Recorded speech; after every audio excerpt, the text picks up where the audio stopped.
ओ भूर्भुवः स्वः तत्सवितुर्वरेण्यं भर्गो देवस्य धीमहि धियो यो नः प्रचोदयात्।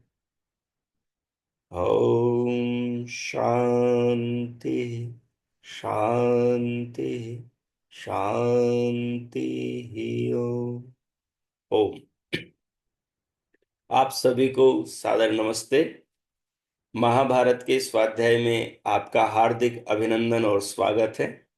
आइए हम भूमिका की शुरुआत करते हैं।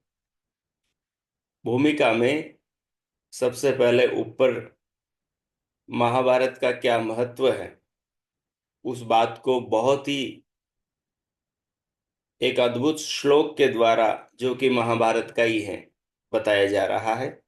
देखिए, महाभारत ज्ञान का सबसे बड़ा कोश है। कोश का मतलब जैसे धन का कोश होता है, विद्युत का कोश होता है, उस प्रकार से ज्ञान का कोश ये महाभारत है। इसके संबंध में ठीक ही कहा है। महाभारत के आदि पर्व का ये 220वां श्लोक है। द्वितीय अध्याय का 20वां श्लोक है। तो देखिए, करे धर्मे चार्थे च कामे च मोक्षे च भरतर्षभ यदि हास्ति तदन्यत्र यन्नेहास्ति न तत्क्वचित।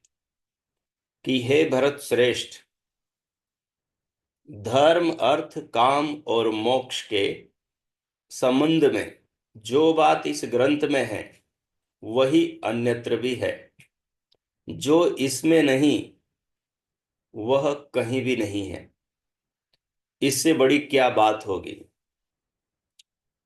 कि जो बात धर्म के संबंध में, अर्थ के संबंध में, काम के संबंध में और मोक्ष के संबंध में अन्य ग्रंथों में कही गई है, वो बात इसमें भी कही गई है। और कहा जो इसमें नहीं कही गई वो अन्यत्र भी नहीं कही गई। यानी कि जो अन्य शास्त्रों में कहा गया है वो सारा आपको महाभारत के अंदर मिल जाएगा। क्योंकि महाभारत जैसे रामायण महाकाव्य है महर्षि भगवान मुनि वाल्मीकि जी का, वैसे ही ये महाभारत भी महर्षि वेदव्यास जी का लिखा हुआ महाकाव्य है। रामायण रामायण तो भगवान रामचंद्र जी का जीवन चरित्र है, लेकिन महाभारत तो एक बहुत बड़ा सागर है जिसके अंदर सतयुग का, द्वापर का और त्रेता का, इन तीनों कालों का सम्मिश्रण है। इसके अंदर आपको सतयुग की बातें भी मिलेगी, त्रेता की भी मिलेगी और द्वापर की भी मिलेगी। और चूंकि कलयुग के आरंभिक क्षणों में महाभारत का युद्ध हुआ था, तो उस समय की भी हल्की हल्की गंध सुगंध आपको महाभारत में अनुभव होगी। तो देखिए आगे, महाभारत महर्षि व्यास द्वारा प्रज्वलित ज्ञान प्रदीप है। अभिप्राय है कि महाभारत की जो ये पुस्तक है ये एक ज्ञान का दीपक है। और इस दीपक को महर्षि वेदव्यास ने बहुत तपस्या करके, बहुत साधना करके, अनेकों शास्त्रों का गहन अध्ययन करके, समाधि साधना, परमात्मा के साक्षात्कार और समाज के व्यापक दर्शन का अनुभव करके लिखा है। ये महर्षि वेदव्यास के ज्ञान का एक दीपक है जिसके उजाले में हम लोग भी अपने जीवन का मार्ग प्रशस्त कर सकते हैं। ये धर्म का विश्वकोश है। इस ग्रंथ में जहां आत्मा की अमरता का संदेश गीता है, वहां राजनीति के संबंध में कणिक नीति, नारद नीति और विदुर नीति जैसे दिव्य उपदेश हैं, जिनमें राजनीति के साथ साथ आचार और लोक व्यवहार का भी सुंदर निरूपण है। सभी वर्णों और आश्रमों के कर्तव्य कर्मों का इसमें विवेचन है। सांस्कृतिक, ऐतिहासिक, धार्मिक, राजनीतिक आदि अनेक दृष्टियों से महाभारत एक गौरवमय ग्रंथ है। इन्हीं गुणों के कारण इसे पांचवा वेद भी कहा जाता है।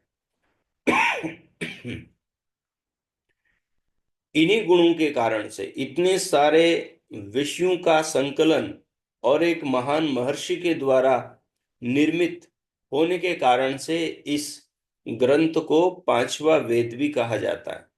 जैसा कि ऊपर श्लोक में कहा गया कि भाई, जो अन्य ग्रंथों में आपको, वेदों में, उपनिषदों में, दर्शनों में, बाकी ग्रंथों में जो कुछ आपको मिलेगा वो आपको महाभारत में भी मिलेगा, और जो महाभारत में नहीं है वो अन्यत्र भी नहीं है। अभिप्राय है कि वेदव्यास एक महान ऋषि थे और उन्होंने जीवन भर वेदों का प्रचार किया है।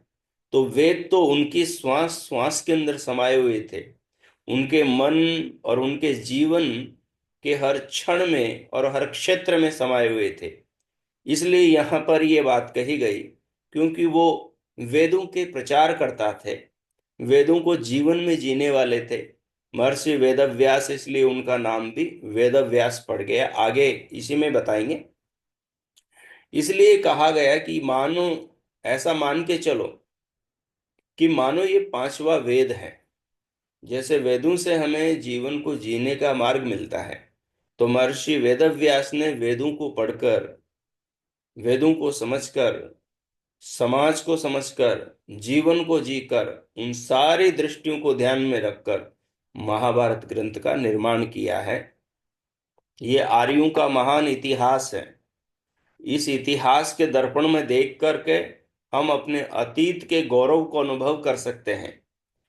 और जैसे अतीत के अंदर जिन कारणों से हमारा गौरव मटिया मेट हो गया, आज हम जिस अवस्था में पहुंच गए, इस अवस्था से पुनः हम अपने आप को ऊपर कैसे उठा सकते हैं, उसका मार्ग भी महाभारत में अनेक अनेक स्थानों पर हमें प्राप्त होगा। आइए अब महाभारत के रचयिता के बारे में बता रहे हैं। महाभारत के रचयिता हैं महर्षि वेदव्यास।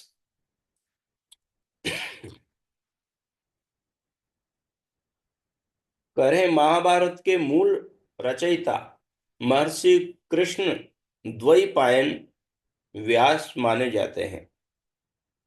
इनकी माता का नाम सत्यवती था। यमुना के किसी द्वीप में जन्म लेने के कारण ये द्वैपायन कहलाते थे।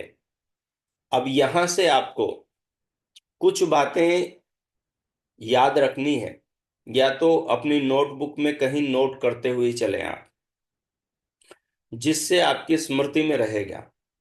जिसकी स्मृति में जितनी ज्ञान की बातें रहती हैं, वो व्यक्ति जीवन के अंदर उतना ही सुखी होता है, क्योंकि ज्ञान ही सुख का कारण है।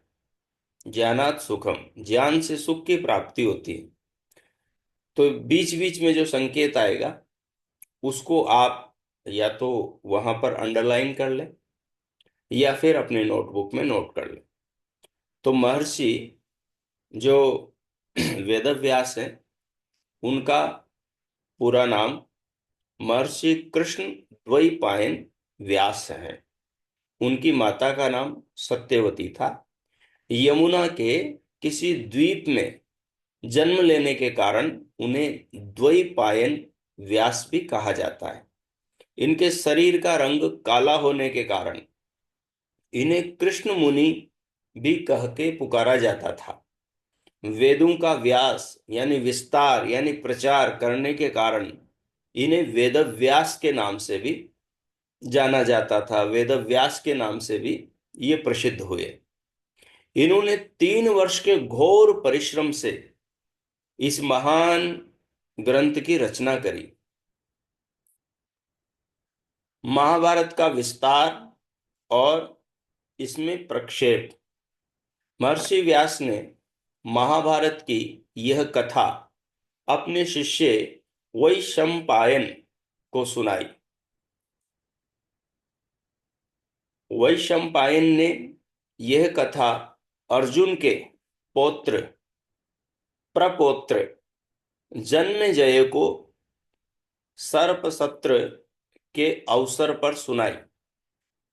अब देखिए, इस कथा के मूल लेखक हैं महर्षि कृष्ण द्वैपायन व्यास, और इन्होंने अपने शिष्य को सुनाई तो इनके शिष्य का नाम है वैशंपायन। और वैशंपायन ने अर्जुन के प्रपौत्र को सुनाई और उनका नाम है जन्मेजय। तत्पश्चात लोमहर्षण के पुत्र स्तौति ने इस कथा को शौनक आदि ऋषियों को तीसरी बार सुनाया।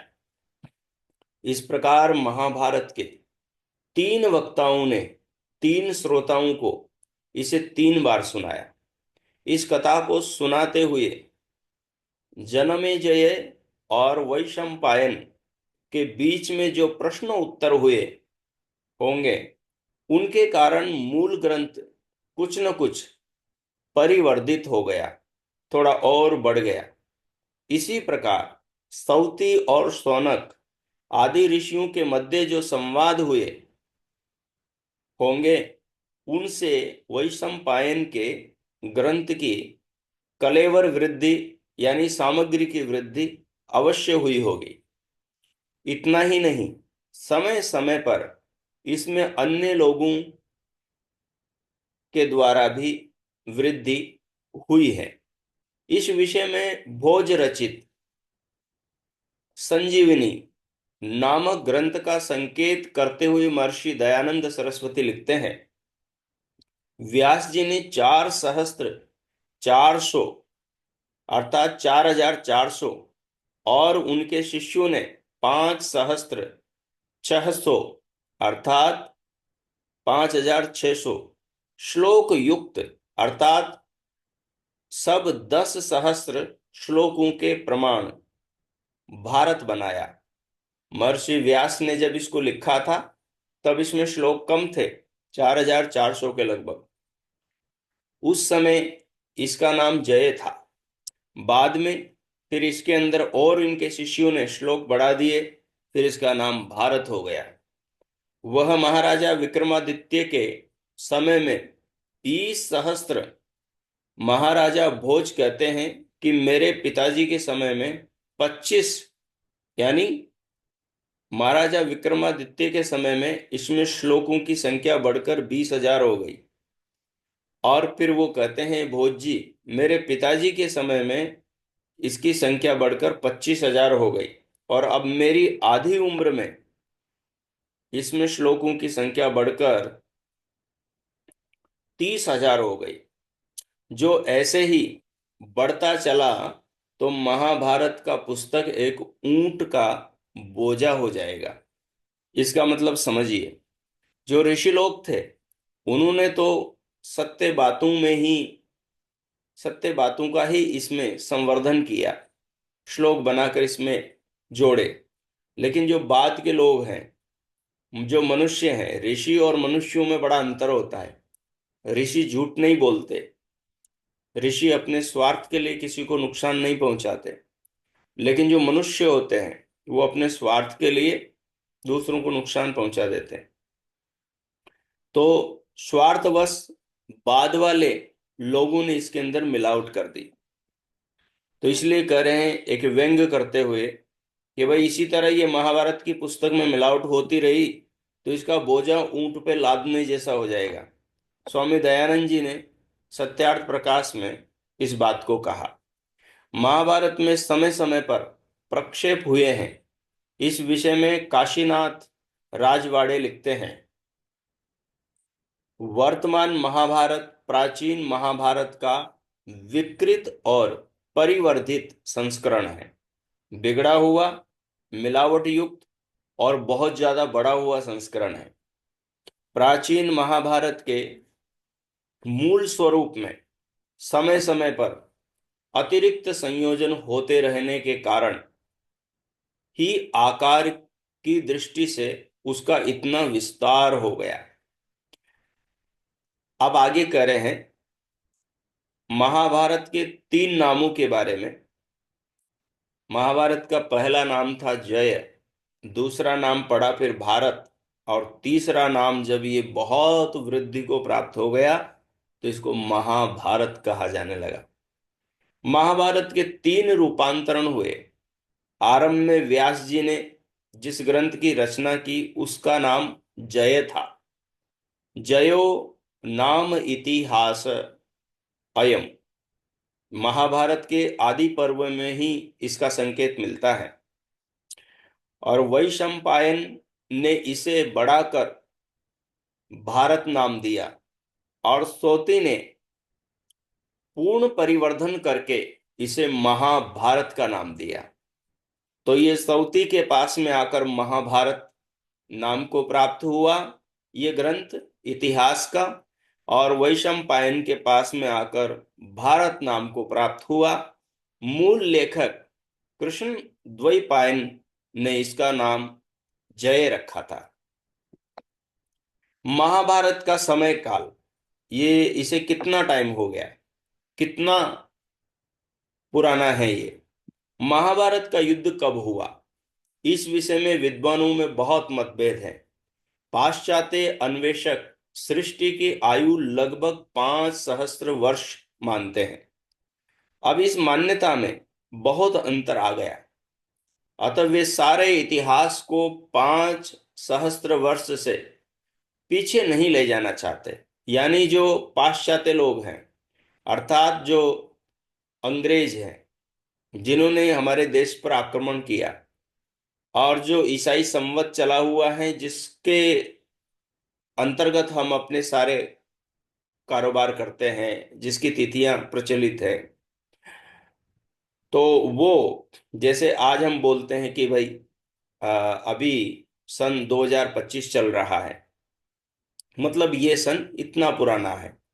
तो इसके पीछे अंग्रेज कुछ ही समय पूर्व महाभारत को मानते हैं, जबकि महाभारत तो 5,000 साल पूर्व का लिखा हुआ है। देखिए, अब इस मान्यता में बहुत अंतर आ गया। वे सारे इतिहास को 5 सहस्त्र वर्ष से पीछे नहीं ले जाना चाहते। उनके अनुसार महाभारत का काल ईसा से 300-400 वर्ष पूर्व है। अंग्रेजों के अनुसार, पाश्चात्य इतिहासकारों के अनुसार, हमारे मत में यानी वैदिक मत में, वैदिक ग्रंथों के हिसाब से महाभारत का समय 5 सहस्त्र 5,000 वर्ष पूर्व का है। ये निश्चित है कि महाभारत का युद्ध कलयुग के आरंभ में हुआ था, जब भीमसेन ने गदा के प्रहार से दुर्योधन की जांग तोड़ डाली थी। तब बलराम जी अत्यंत क्रुद्ध हो उठे थे। उन्हें समझाते हुए श्री कृष्ण कहते हैं, प्राप्तम कलयुगम विद्धि। समझ लो कि कलयुग आरंभ हो चुका है। जब दुर्योधन की जांग अपने गदा के प्रहार से भीम ने तोड़ दी थी, तो उस समय ये बात कही गई कि कलयुग प्रारंभ हो गया। तो उससे ये पता लगता है कि महाभारत का युद्ध कलयुग के आरंभिक चरण में हुआ था, और कलयुग को 5,000 कुछ वर्ष हो चुके हैं। महाभारत के समस्त ज्योतिषियों के अनुसार कलयुग का आरंभ ईस्वी सन से 3,101 वर्ष पूर्व हुआ था। अतः महाभारत का युद्ध 3,101 प्लस 1983, बराबर 5084 वर्ष पूर्व हुआ था। इससे ये सामान्य एक अनुमान निकलता है कि हमारा जो वैदिकों का जो मानना है उसके हिसाब से महाभारत का युद्ध 5000 साल पहले हुआ था। आर्यभट्ट ने कलयुग का आरंभ अपनी 23 वर्ष की अवस्था में संवत 546 से 3600 वर्ष पूर्व माना है। इसी मत से महाभारत का समय आज सन 1983 में से 2040 प्लस 3600 बराबर 5640। अब इसमें से विक्रम संवत के 546 वर्ष घटाने पर 5640 -546 बराबर 5094 वर्ष पूर्व का निश्चित होता है। और इसके अंदर अभी 30-40 वर्ष और भी जोड़ लीजिए, अब तक के जो 2025 चल रहा है, तो उसके हिसाब से ये बैठेगा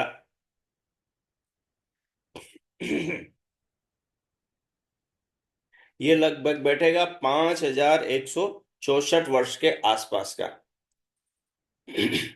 नारायण शास्त्री की पुस्तक के अनुसार भीष्म की मृत्यु माघ मास उत्तरायण सूर्य शुक्ल पक्ष अष्टमी तिथि को रोहिणी नक्षत्र में हुई थी। यह समय ईसा से 3139 वर्ष पूर्व है। अतः आज यानी 1983 से महाभारत का युद्ध 3139 बराबर 1953 बराबर 5122 वर्ष पूर्व हुआ था। मतलब 5000 के पूर्व ही हुआ था। तो मोटा मोटा हम ये मान के चलेंगे कि 5000 के पूर्व ही महाभारत का युद्ध हुआ था, महाभारत का काल था। जो ईसाई इतिहासकारों का जो मानना है कि ईसा संवत से 300-400 वर्ष पूर्व की महाभारत की रचना हुई थी, इस पुस्तक की या महाभारत की घटना घटी थी, वो मान्यता यहाँ खंडित होती है। महाभारत इतिहास या कल्पना। अब कई लोगों का ऐसा मानना है कि ये जो महाभारत है ये एक काल्पनिक कथा है, काल्पनिक कहानी है, जैसे उपन्यास होता है, किसी ने अपनी कल्पना के आधार पर लिख दिया है। ये वो लोग हैं जो हमारे भारत देश को बांटना चाहते हैं। ये भारत देश के वासियों के मन में अपने पूर्वजों के प्रति अश्रद्धा और भ्रांति का बीज डालना चाहते हैं। ये उन्हीं अंग्रेजों की संतानें हैं जो इस प्रकार से महाभारत को लेकर भ्रांति फैलाते हैं। अब ये कौन कौन है, अभी आगे पढ़ेंगे आप। भारतीय संस्कृति को विकृत और दूषित करने वाले पाश्चात्य इतिहास लेखकों का कहना है कि महाभारत ऐतिहासिक ग्रंथ नहीं है। न श्री कृष्ण उत्पन्न हुए हैं और न कौरव पांडव। महाभारत कोरी कल्पना है। पाश्चात्यों का अंधानुकरण करने वाले अनेक भारतीय भी महाभारत और उनके पात्र कौरव पांडवों को काल्पनिक मानते हैं। आजकल के जो हमारे स्कूल कॉलेजों में पढ़ने वाले जो विद्यार्थी छात्र छात्राएं हैं, क्योंकि जो बच्चा जैसा पढ़ेगा, जैसा सुनेगा, जैसा उसको बताया जाएगा, उसकी बुद्धि वैसी ही बनेगी, उसकी मान्यता वैसी ही बनेगी, उसका चिंतन भी उससे आगे नहीं जाएगा। कोई बच्चा मेधावी होता है तो वो प्रश्न उठा सकता है। इसलिए हम जहां पर भी बच्चों से पूछते हैं, कई बार स्कूल कॉलेजों में जाते हैं, तो वो यहीं आकर उनकी सुई अटक जाती है। वो 5000 साल के पीछे जा ही नहीं पाते। जो बहुत बड़े, जिनको बहुत मान और सम्मान भारत के शिक्षा जगत में दिया जाता है डॉक्टर राधा कृष्ण, जिन्होंने बौद्ध धर्म को बहुत बढ़ाया और बौद्ध धर्म की बहुत वो प्रशंसा करते हैं। डॉक्टर राधा कृष्ण और गांधी भी महाभारत और उसके पात्रों को काल्पनिक मानते हैं, जिनको आप बापूजी और पता नहीं क्या क्या बोलते हैं। वो गांधी जी भी महाभारत को काल्पनिक मानते हैं। गांधी जी ने गीता माता के नाम से गीता पर टीका लिखी है। इसी की प्रस्तावना में वे लिखते हैं, यह ग्रंथ ऐतिहासिक नहीं, वरन इसमें भौतिक युद्ध का वर्णन करने के बहाने प्रत्येक मनुष्य के हृदय में निरंतर रहने वाले द्वंद्व युद्ध का वर्णन नहीं हो सकता।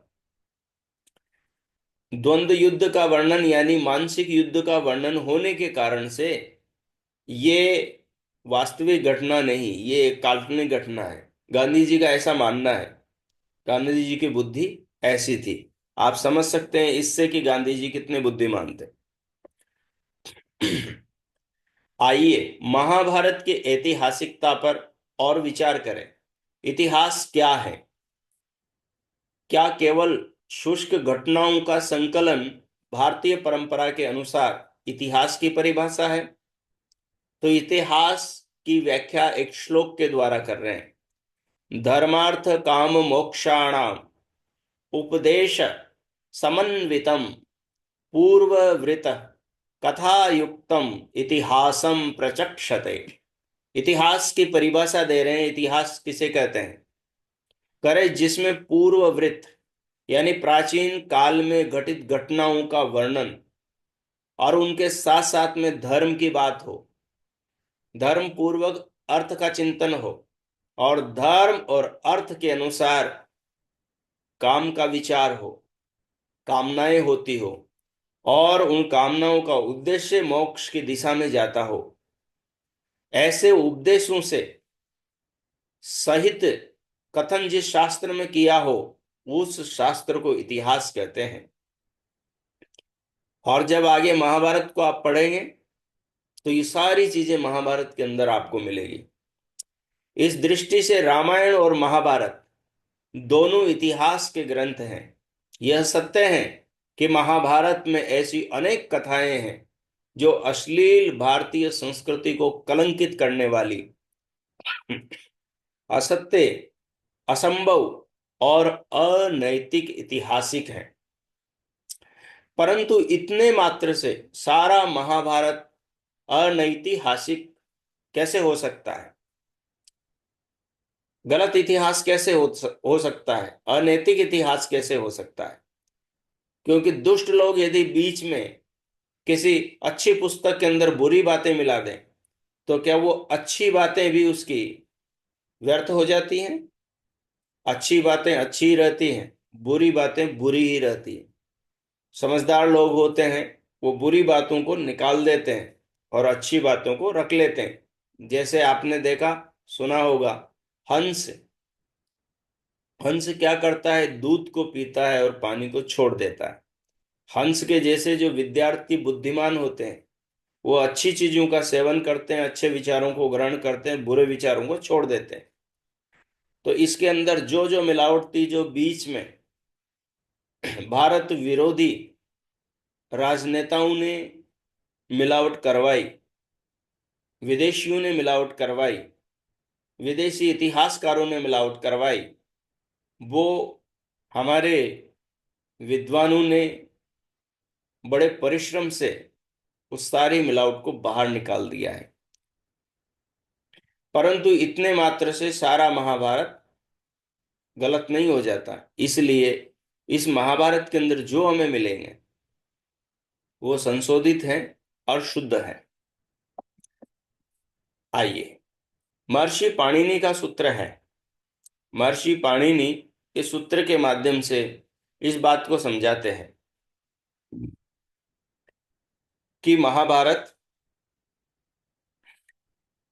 महाभारत पाणिनि से पहले का है। यानी महर्षि पाणिनि ने अपने अष्टाध्यायी के सूत्रों में महाभारत के पात्रों का जिक्र किया है। इसलिए वो कहते हैं कि जिक्र किया है, इसलिए ये सिद्ध होता है कि महाभारत आचार्य पाणिनि के पहले का है।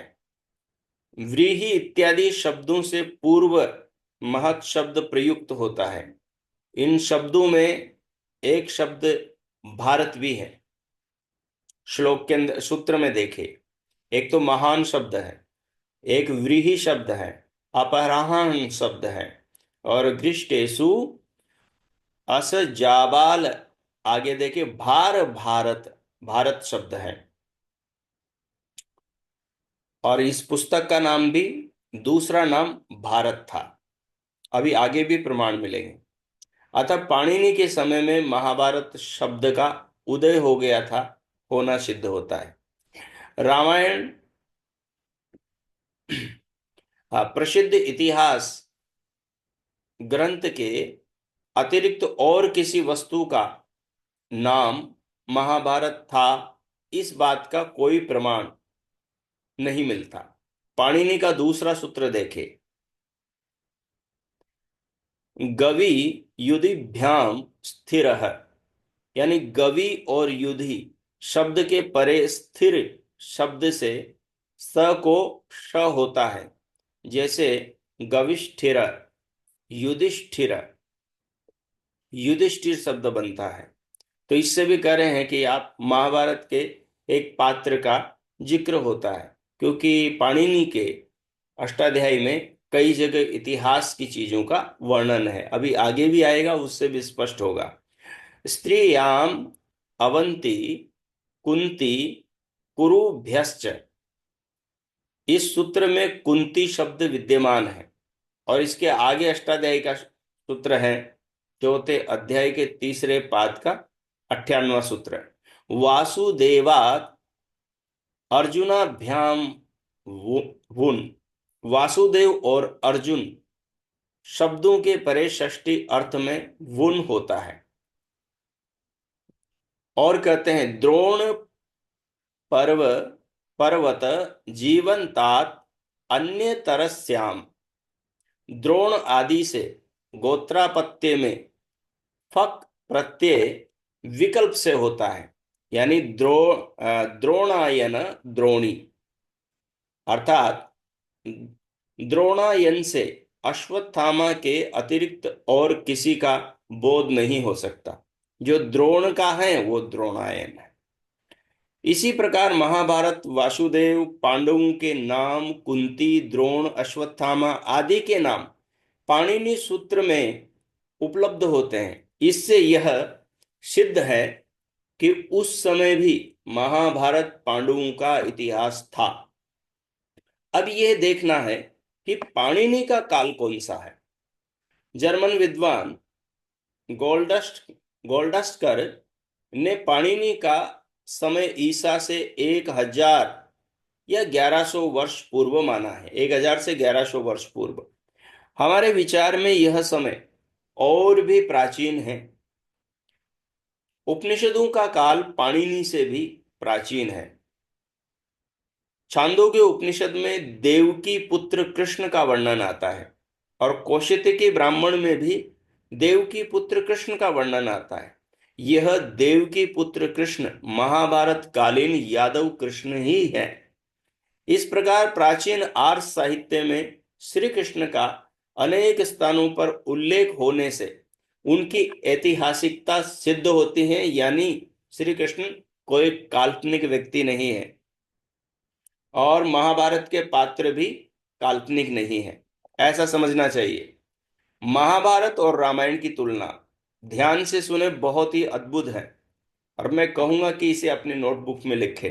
एक नई दृष्टि जीवन के प्रति, रामायण और महाभारत में जो पात्र हैं उनके जीवन का जो, उनके जीवन जीने का जो ढंग है वो अद्भुत है। देखिए, रामायण और महाभारत के दो गौरवपूर्ण ग्रंथ हैं। दोनों ग्रंथों को तुलनात्मक रीति से देखें तो जहां रामायण आत्मा है, वहां महाभारत शरीर है भारत का। रामायण आर्यावर्त की, भारत देश की आत्मा है, वहां मानो महाभारत भारत का शरीर है। दोनों ग्रंथों में अनेक समानताएं होने पर भी अनेक विषमताएं भी हैं। रामायण के पात्र आदर्श हैं। उसमें नायक का पक्ष सर्वथा निर्दोष है और खलनायक का चरित्र सदोष चित्रित किया गया है। नायक का मतलब जो रामायण के पात्र हैं, भगवान राम हैं, भरत है, शत्रुघ्न है और लक्ष्मण है, माता सीता है, माता कौशल्या है, सुमित्रा है, राजा दशरथ है, महर्षि वशिष्ठ है, माता अरुंधति है, महर्षि विश्वामित्र है। उस समय के जो भी रामायण काल के रहे महापुरुष रहे हैं, और महाभारत काल के जो नायक हैं, नहीं, उस समय के जो खलनायक हैं, यानी जो रावण आदि जो थे, वो सदोष उनका चरित्र था, दोष से युक्त था, वो बुराई से युक्त जीवन जीने वाले लोग थे। परंतु महाभारत का चरित्र चित्रण ऐसा नहीं है रामायण के जैसा। रामायण का आदमी जो गलत था उसके अंदर भी बहुत सारी अच्छाइयां थी, लेकिन महाभारत के समय बहुत बुराइयां उस समय के लोगों में, समाज में, परिवार में, संबंधों के बीच में आ गई थी। उसका दर्शन यहां पर होता है। महाभारत में कौरव और पांडव दोनों पक्षों में अच्छे और बुरे दोनों प्रकार के पात्र थे। अच्छे में अच्छे पात्र युधिष्ठिर में भी दोष हैं। जो अच्छे से अच्छे पात्र युधिष्ठिर हैं, अच्छे पात्रों में उसमें दोष हैं, बुराइयां हैं। और बुरे से बुरे जो पात्र दुर्योधन और कर्ण हैं, उनमें कुछ अच्छाइयां भी हैं। कहने का मतलब है कि महाभारत काल में अच्छे लोगों में बुराइयां हैं, अच्छे लोगों में भी बुराइयां हैं, और बुरे लोगों में भी अच्छाइयां हैं। और आज कलयुग में ये स्थिति तो घर घर में है। रामायण में आदर्श भ्रातृ प्रेम का चित्रण है, तो महाभारत की भित्ति नींव ही भ्रातृद्रोह पर खड़ा हुआ है। रामायण के अंदर जो भाई भाई में आपस में प्रेम है, वो अद्भुत है, वो प्रेम की पराकाष्ठा है। और महाभारत के अंदर जो भाई भाई के अंदर जो द्रोह है, राग द्वेष है, वो बहुत भयंकर है। रामायण का अर्थ है राम अयन, राम का मार्ग, रामानुकरण। अतः उसमें श्री राम के चरित्र की ही प्रधानता है। परंतु महाभारत उज्जवल चरित्रों का महाकानन, यानी एक बहुत बड़ा वन है जिसमें बहुत अच्छे चरित्र भी हैं, उनके जीवन में दोष भी हैं। रामायण और महाभारत में सबसे बड़ा भेद संस्कृति का है। धर्म रामायण कालीन संस्कृति का प्राण था, परंतु महाभारत का युग कर्म प्रधान था और रामायण का युग धर्म प्रधान था, और महाभारत का युग कर्म प्रधान था। त्रेता युग धर्म प्रधान था, द्वापर युग कर्म प्रधान था। रामायण में करुणा है, भावुकता है, संयम है और सरलता की छाप है। महाभारत में दर्प है, द्वेष है और तेज है, उग्रता है, उग्रता का तांडव नृत्य है। रामायण में पद पद पर धर्म की दुहाई दी जाती है, परंतु महाभारत में स्वाभिमान का दर्प उसके पात्रों की रग रग में भरा हुआ है, अहंकार भरा हुआ है स्वाभिमान का। रामायण का अध्ययन करते हुए पाठक शांत रस में बहने लगते हैं, शांत रस के सरोवर में उतर जाते हैं। परंतु महाभारत पढ़ते हुए समय वीर रस का, वीरत्व का भाव उनके हृदय के अंदर उद्वेलित होने लगते हैं।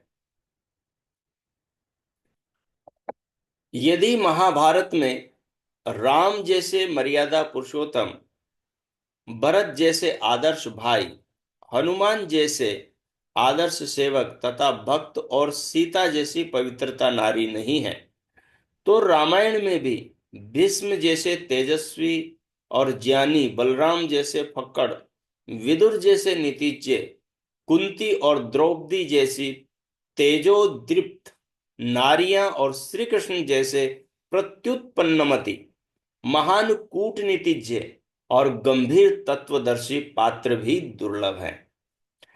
महाभारत की संस्कृति रामायण कालीन संस्कृति के समान समुन्नत एवं समुज्वल नहीं थी। कहाँ श्री राम का परम पावन और आदर्श आचरण, और कहाँ युधिष्ठिर की द्यूत आदि कुकर्मों में प्रवृत्ति। कहाँ लक्ष्मण और भरत आदि का आदर्श भ्रातृत्व स्नेह, और कहाँ युधिष्ठिर के प्रति भीम और अर्जुन द्वारा अपमान सूचक शब्दों का प्रयोग। कहाँ श्री राम और भरत की राज्य के प्रति अनिच्छा, और कहाँ दुर्योधन की यह राजलिप्सा। कैसी राजलिप्सा? सूच्यग्रम नैव दास्यामि विना युद्धेन केशवः। बोले सुई की नोक पर जितना सा धरती आएगी उतना सा राज्य भी नहीं दूंगा बिना युद्ध के। इस प्रकार की कुमति वाला दुर्योधन था। इन बातों से रामायण और महाभारत के बीच की दूरी का पता लगता है, रामायण और महाभारत के बीच के अंतर का पता लगता है। इन बातों को पढ़ने वाला और समझने वाला इन दोनों महाकाव्यों को अपने जीवन में मनचाहा परिवर्तन ला सकता है। इसके आगे इस प्रकार दोनों के सांस्कृतिक आदर्शों में महान अंतर है। रामायण की प्रजा राजकार्य में अधिक रुचि लेती है और अन्याय का विरोध करने में नहीं हिचकती है। कैकेयी द्वारा सीता को वल्कल वस्त्र दिए जाने पर प्रजा एक साथ चिल्ला उठी, धिक त्वाम दशरथम, तुम्हें धिक्कार है। किंतु धृतराष्ट्र की राजसभा में द्रौपदी की दुर्दशा होने पर प्रजा की तो बात ही क्या, भीष्म और द्रोण जैसे वयोवृद्ध ज्ञानी पंडित भी, योद्धा भी कुछ नहीं बोल पाए। युद्ध के आदर्शों में भी परिवर्तन पाया जाता है। रामायण और महाभारत के बीच में युद्ध क्षेत्र में रावण के घायल और रथहीन हो जाने पर भगवान श्री राम उसे यह कहकर छोड़ देते हैं कि घायल का वध करना धर्म विरुद्ध है। परंतु महाभारत में शस्त्र हो छोड़े हुए भीष्म और द्रोण का वध, रथ से उतरे कर्ण का वध, अपितु सोते हुए धृष्टद्युम्न, शिखंडी और द्रौपदी के पांचों पुत्रों को मौत के घाट उतार दिया। राम रावण अथवा लक्ष्मण मेघनाथ के युद्ध में वह क्रोधोन्मत्त और घृणा सूचक प्रलाप नहीं पाया जाता जो भीष्म, दुर्योधन तथा कर्ण और अर्जुन के मध्य है। रामायण की सभ्यता अधिक शिष्ट, सुसंस्कृत, मर्यादित और आदर्श है। महाभारत में वर्णित सभ्यता अशांतिमय और अव्यवस्थित है। महाभारत का ये संक्षेप में परिचय जिस पुस्तक का हम स्वाध्याय करने जा रहे हैं, महाभारत जिसका संपादन, जिसमें से प्रक्षिप्त का निष्कासन स्वामी जगदीश्वरानंद जी ने किया है, अब आगे वो महाभारत का परिचय दे रहे हैं। अर्थात महाभारत में कितने पर्व हैं, कितने खंडों में हैं, कितने अध्यायों में हैं, वो बता रहे हैं। तो देखिए, महाभारत के खंडों को पर्व कहते हैं। महाभारत में 18 पर्व है और शुरुआत आदि, आदि का मतलब होता है आरंभ, तो आदि पर्व से होती है। दूसरा पर्व सभा, तीसरा पर्व वन, चौथा विराट, पांचवा उद्योग, छठा भीष्म, सातवां द्रोण, आठवां कर्ण, नौवां शल्य और 10वां सौप्तिक और 11वां स्त्री, 12वां शांति पर्व और 13वां अनुशासन, 14वां अश्वमेध और 15वां आश्रमवासी, 16वां मौसल, 17वां महाप्रस्थानिक और 18वां स्वर्गारोहण आदि पर्व में कौरव पांडवों की उत्पत्ति का वर्णन है। यानी पहले पर्व के अंदर कौरव पांडवों की उत्पत्ति का वर्णन है। सभा पर्वों में जुआ खेलने, वन पर्व में पांडवों का वनवास और विराट पर्वों में पांडवों का अज्ञातवास, छिपकर रहने का वर्णन है।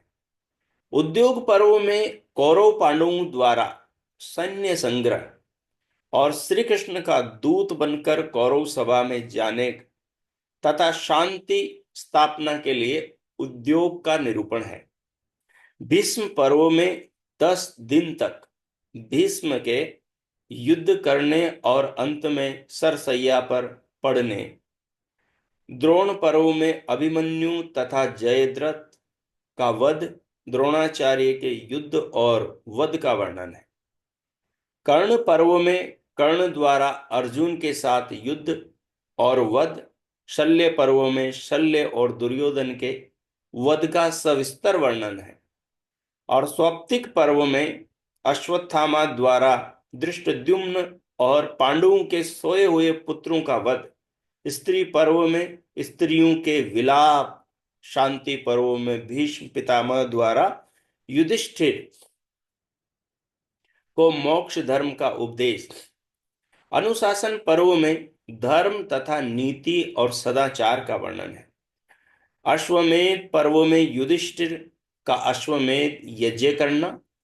आश्रमवासी पर्व में धृतराष्ट्र, गांधारी आदि का वानप्रस्थ आश्रम में प्रवेश करना।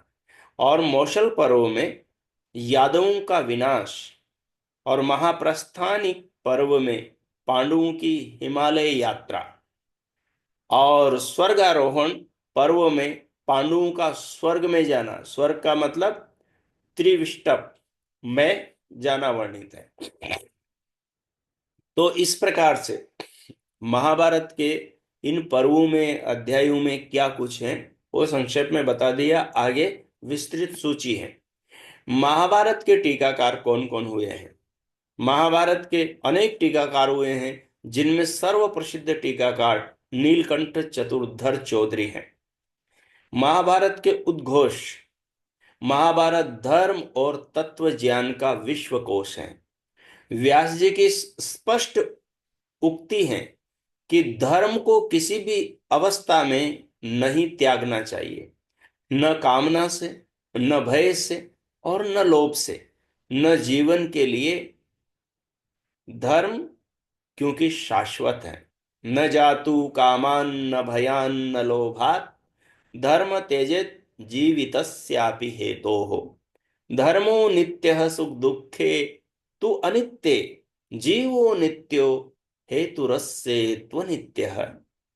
कहा, मानव जीवन की उत्कृष्टता के संबंध में व्यास जी का कथन है, गुह्यम ब्रह्म तदीदम वो ब्रवीमि, न ही मानुषात श्रेष्ठतरम ही किंचित। कह रहे हैं, इस संसार के लोगों, तुम्हें एक रहस्यपूर्ण बात बताता हूं। इस संसार में मनुष्य योनि से श्रेष्ठ और कुछ भी नहीं है।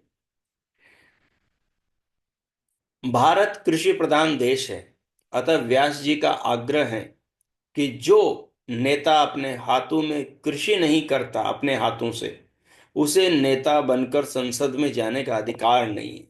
कितनी बड़ी बात है। जो नेता मिट्टी से जुड़ा होगा वही मातृभूमि से प्रेम करेगा। जो मिट्टी से जुड़ा ही नहीं है, जो कांच की गाड़ियों में घूमता है, जो धूल का कण भी नहीं लगने देता, जो ऊंचे बंगलों में और कोठरियों में रहता है, वो कैसे मानवता के भाव को अपने हृदय में लेकर आएगा? तो देखिए, आगे कहते हैं, न नः स समीतिम गच्छेद यश्च नो निवर्पेत कृषिम। शांति और अनुशासन पर्व तो दिव्य रत्नों से भरे पड़े हैं। पढ़िए और आनंद लूटिए इस संस्करण की विशेषता, जिसको हम आगे पढ़ने जा रहे हैं। महाभारत इतना बड़ा ग्रंथ है कि साधारण पाठक के लिए उसका पढ़ना कठिन ही है। हमने अत्यंत परिश्रम से, स्वामी जगदीश्वरानंद जी कह रहे हैं, हमने अत्यंत परिश्रम से यह संक्षिप्त संकलन तैयार किया है। इसमें अश्लील, असंभव, गप्पों, असत्य और अनैतिक ऐतिहासिक घटनाओं को छोड़ दिया है। महाभारत का सार सर्वस्व इसमें दे दिया गया है। यह ग्रंथ 3 खंडों में प्रकाशित होगा। अब तो हमें एक ही पुस्तक के अंदर सारा कुछ मिल जाता है। पहले खंड में आदि पर्व से उद्योग पर्व तक 5 पर्व हैं। संपूर्ण ग्रंथ में 15 से 16 सहस्त्र श्लोक हैं, यानी 15 से 16 हजार श्लोक हैं। शुद्ध मुद्रण पर विशेष ध्यान दिया है। इसमें पाठ भेद मिलेंगे। कालक्रम से जो पाठ उल्टे हो गए थे उन्हें हमने सीधा कर दिया। पाठों के निर्धारण में पूना के संस्करण से सहायता ली है, परंतु सर्वत्र उसका पाठ नहीं दिया।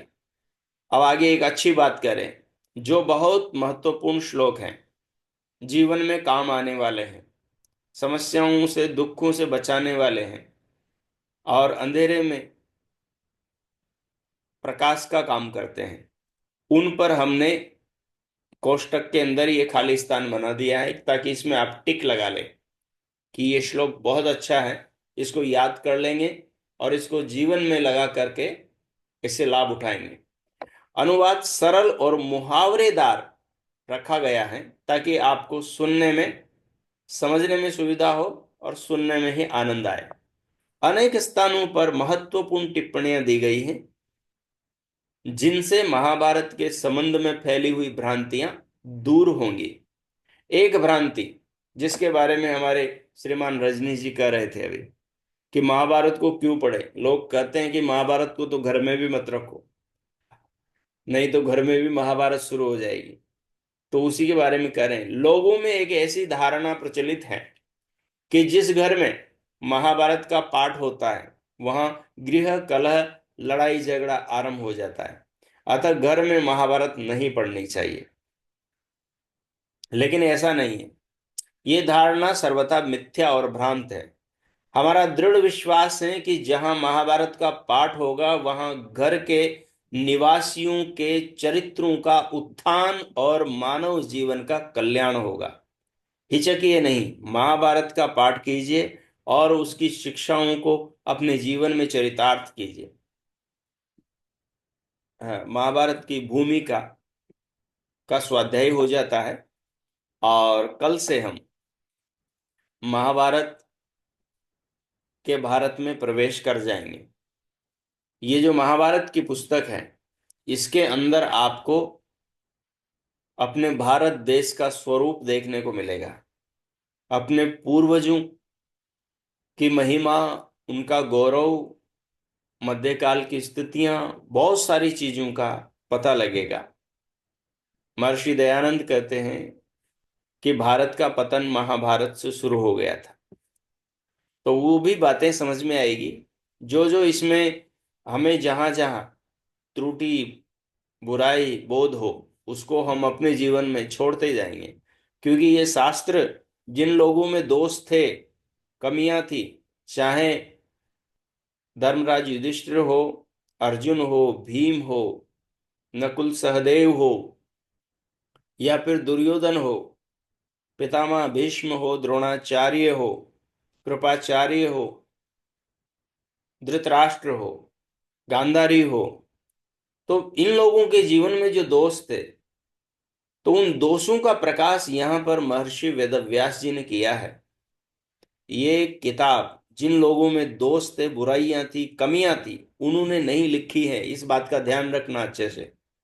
ये किताब उस महान मनुष्य ने लिखी है जिनका जीवन वेदों के प्रचार, वेदों के चिंतन और वेदों की उपासना में पूरा व्यतीत हो गया। ये भगवान वेद व्यास जी का उस समय का और पूर्व का एक संदेश है जिसको समझकर पढ़कर हम अपने जीवन को ऊंचा उठा सकें, जीवन की समस्याओं का समाधान कर सकें और जीवन को एक नई दिशा दे सकें। तो आज हमारी भूमिका पूरी हो गई है और कल हम भूमिका से आगे बढ़ेंगे। क्योंकि आज भूमिका थी तो आज पूरी ही कर ली, बाकी कल आ, इस कक्षा का समय भी हमारा लगभग घंटे भर का रहेगा। तो आज इतना ही रखते हैं। अब आप में से किन्हीं का कोई प्रश्न हो, कुछ जिज्ञासा हो, कुछ पूछना चाहते हो तो पूछ सकते हैं, उनका स्वागत है।